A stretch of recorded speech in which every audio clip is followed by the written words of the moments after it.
It is shockingly disappointed the stance that some of these Christians have taken, and some incidents I think they really gave up on much of their faith and adopted some aspects of Roman Catholicism there, which is evil at itself. So if you peel back the onion layers and amount of the evil it has done over the years, the decades, centuries.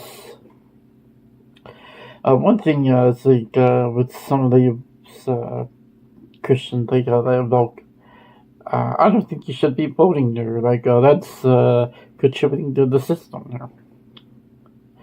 That voting is pretty much evil at itself, since you allowed so much evil permeate the world there with distorted and truncated views. I'm surprised people still follow you and look up to you to advice, even though you're a lot of you are just wolves in sheep's clothing. Not voting is allowing Satan to win. And some of these Christians, they like, I'm gonna be like voting for Jesus there, Jesus Christ, or rather than two candidates that are running for office. There, my question is, I want to ask you: is Jesus Christ on the ballot? Is he out there campaigning there? Is he out holding rallies there like some of the candidates are doing there? Is he holding town halls? And if you can answer that question honestly there, and do a long time thinking there at the gravity of the situation, at the position that you are coming across or want to point out there. The thing is Jesus is seated at the right hand of the Father, and he's not out there campaigning. He's not out there doing town halls. He's like doing stuff that's like way bigger than running for public office in the United States. The thing is, like with the recent holiday we had, they're known as Halloween, which is pretty much Samhain, which pretty much has pagan roots here. I want to like take a time there, like and watch this video there, which this is like the roots of the Halloween, and this is like the stuff that the Druid priests were doing in ancient times. Human sacrificing farm animals, Wickerman there, and like pretty much human and blood sacrifice there to all to serve this other pagan gods there. They would be taking apples and throw it into those cauldrons. Then they would take one of those people and bring them up to the cauldron and say, now if you can take one of those apples out in between your teeth on the first try, we will let you go. Now think about this. How many of you would actually take the opportunity to try to grab one of those apples in between your teeth so that you could leave alive? Well, at first, most people would say, sure, I would do it. But you have to remember also, that cauldron has been boiling away for hours and hours and hours. It has reached the boiling point of 212 degrees Fahrenheit. It could literally melt the flesh off of you. Now, would you dip your head into that cauldron? And most people would say no. However, most of those poor victims back then did it. Because, you see, that would be the only chance that they had of escaping and living. There's no other choice. If they wanted to have a chance to live and go back to their families, they would take it. Of course, the problem would be, once they dipped their heads into that liquid, I mean, oh my goodness, medically speaking, from my medical background, I can tell you the damage was horrific, you know. Not just the third-degree burns and the scarring alone that would happen afterwards, but the 212 degrees liquid going into the ears would give them permanent hearing loss. Into their mouth, they would have respiratory damage for the rest of their days.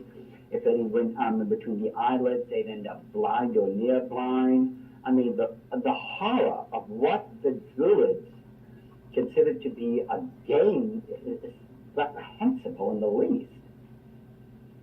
But for those who actually grabbed an apple, the Druids cut their vines off immediately and sent them home. However, if you did not grab an apple in between your teeth on the first try, they threw you on the ground and beheaded you right there on the spot.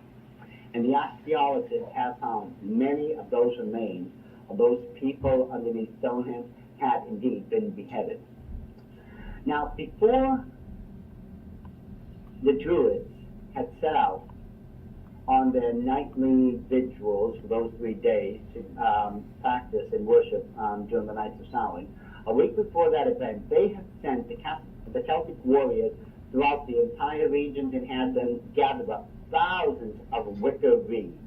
Now, I'm sure many of you have seen wicker used before, such as in, wicker furniture or in baskets that was used for the little baskets for Easter.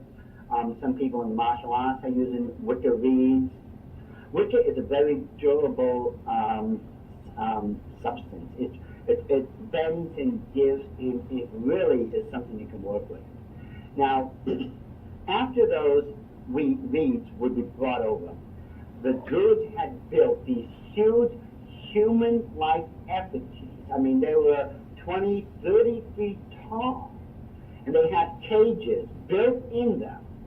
This human effigy was known as the Wicker Man.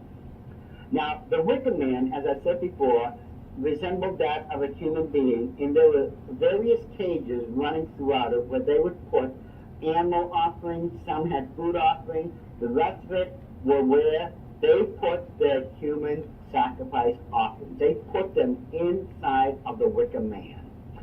Then afterwards, they would call upon their god, one of their false gods known as Cernunnos.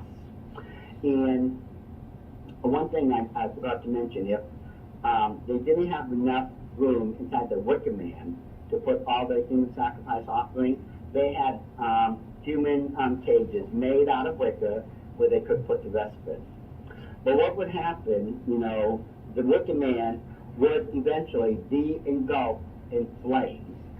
And this is where and what would happen to those people who was offered up as a human sacrifice on the nights of Samhain. This was their eventual fate. Well, that was Doc Marquis' short clip of a video there that is on YouTube. Of course, the link is in the description. Of course, I did say earlier in my videos about Samhain that they did Druids, they did animal sacrifice. They also do human and child sacrifice as well.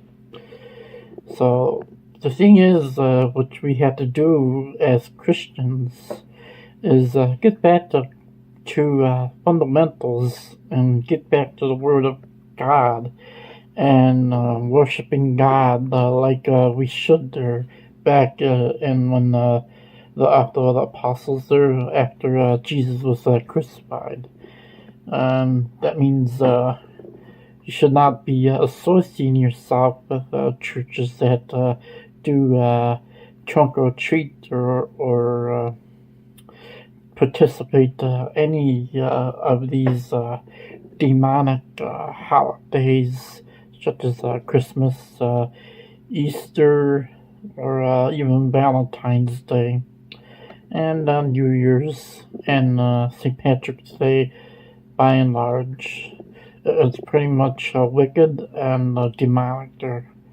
So, like, if your church is like doing all this stuff there that these mainstream churches are doing there, such as having Halloween parties or having Christmas get-togethers or celebrating Easter, which is pretty much pagan itself there, which doesn't really have anything to do with Jesus there. Of course, he was crucified on there and rose on the third day. So if you like churches into trunk or treat or celebrating Halloween or having Halloween parties, or find another church.